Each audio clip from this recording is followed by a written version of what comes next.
Buenas noches, yo soy Juan Ramón Martínez García y me toca exponer sobre los temas del análisis económico del derecho de los contratos. Para este análisis necesitamos cuestionarnos o hacernos dos preguntas fundamentales, las cuales son: ¿qué promesas deben hacerse cumplir legalmente? ¿Y cuál debe ser el remedio para el incumplimiento de las promesas legalmente exigidas? Para esto se necesita el cumplimiento forzoso de las promesas, que permite volver creíble un compromiso establecido en un contrato.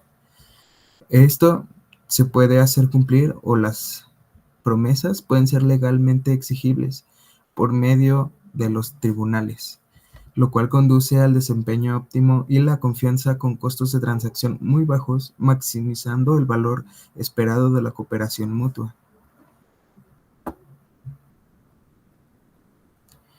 El primer subtema son las defensas de formación y excusas del incumplimiento, que subrayan que durante la ejecución y o incumplimiento de un contrato surgen preguntas sobre el remedio legal para el incumplimiento de la promesa legalmente exigible.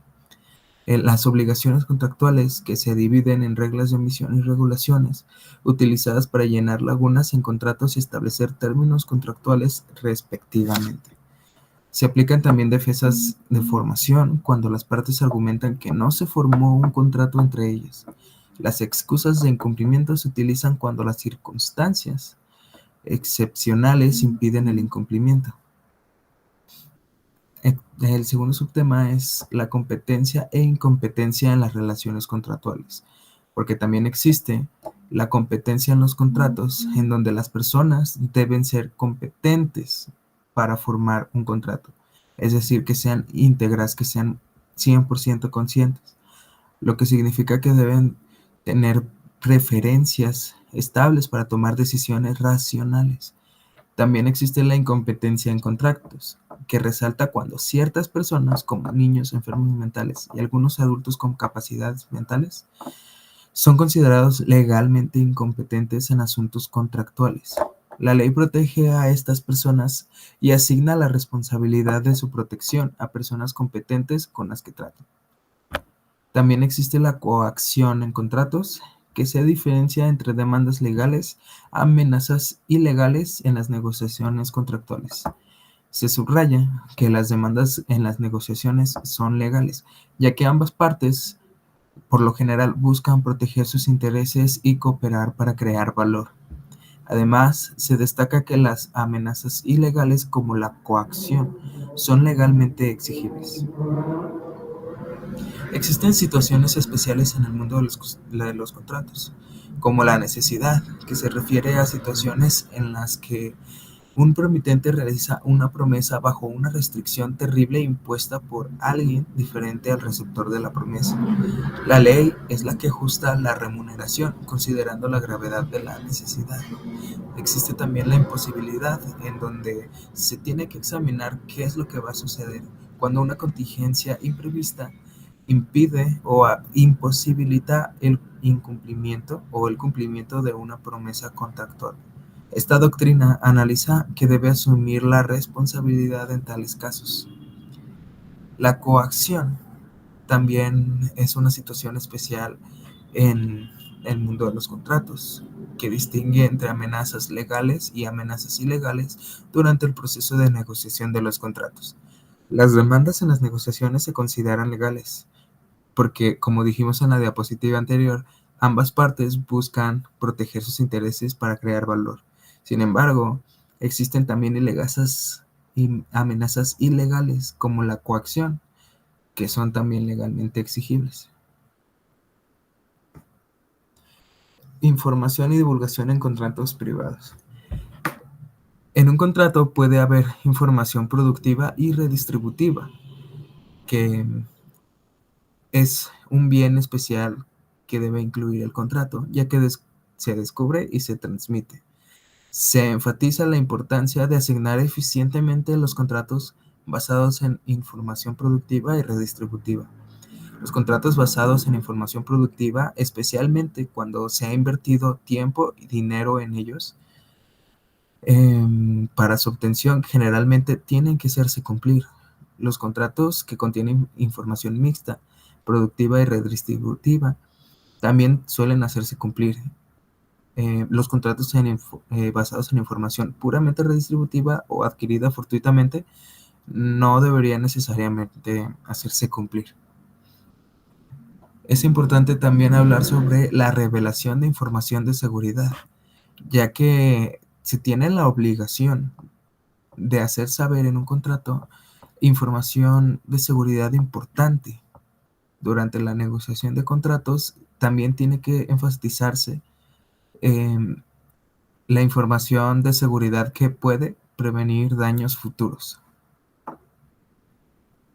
Existe también el fraude y el engaño en el mundo de los contratos, en donde se enfatiza el concepto de fraude en contratos, en el cual involucra una mentira, una afirmación falsa con la intención de engañar a la otra parte en el contrato.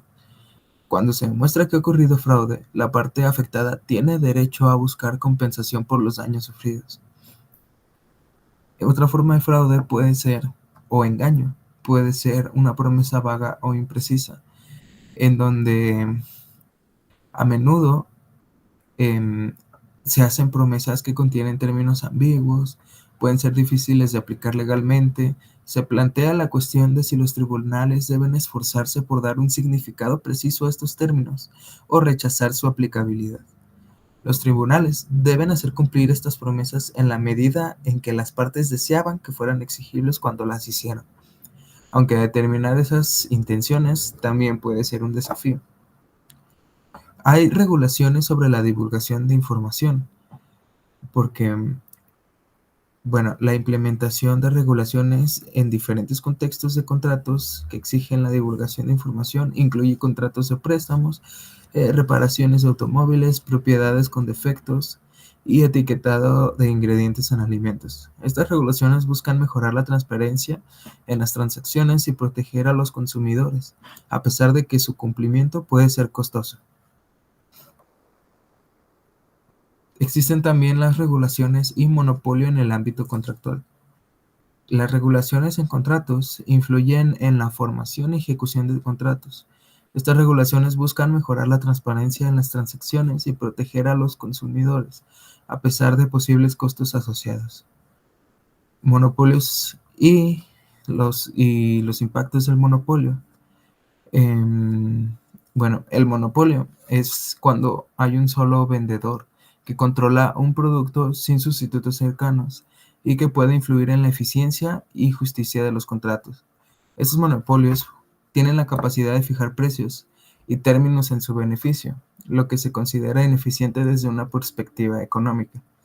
La falta de competencia y la simetría de la información y de poder pueden llevar a la injusticia en los contratos. También existen los contratos de adhesión, que son contratos estandarizados con términos fijos utilizados en muchos acuerdos escritos. Esos contratos pueden reducir la competencia de precios al minimizar la diferenciación de productos y los costos de transacción, lo que puede ser problemático para el contexto de los monopolios. Se puede examinar también el contrato de adhesión y conciliación en el mundo legal. Los contratos de adhesión se refieren a que tienen términos preestablecidos y no negociables. Pueden reducir la competencia de precios al limitar la capacidad de los consumidores para negociar condiciones favorables. La conciliación en situaciones injustas. Los tribunales intervienen en casos de contratos percibidos como injustos, especialmente cuando hay una desigualdad significativa entre las partes. El objetivo es restablecer el equilibrio y garantizar que las partes no sean perjudicadas injustamente. Y por mi parte sería todo. Gracias y buen día.